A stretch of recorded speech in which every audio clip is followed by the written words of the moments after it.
Украинаға кірмезден евел Русия махсус қызметлері анти-Украин кейфінің ВКонтактеве одноклассники ичтемей ағларындан тарқатайды.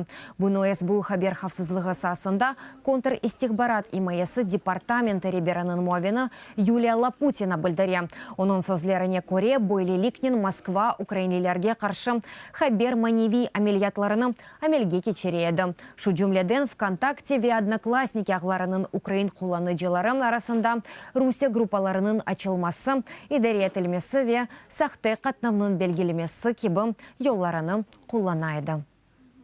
Значна частина вказаних груп İş bu gruppalarının büyük bir kısmı Rusya territoriyasından çalışaydı. Fakat FSB Ukrayna vatandaşlarını da o tarafına çekmeye hareket etiydi. Agentlerine Yandex Akça servisinden akça yollaydı.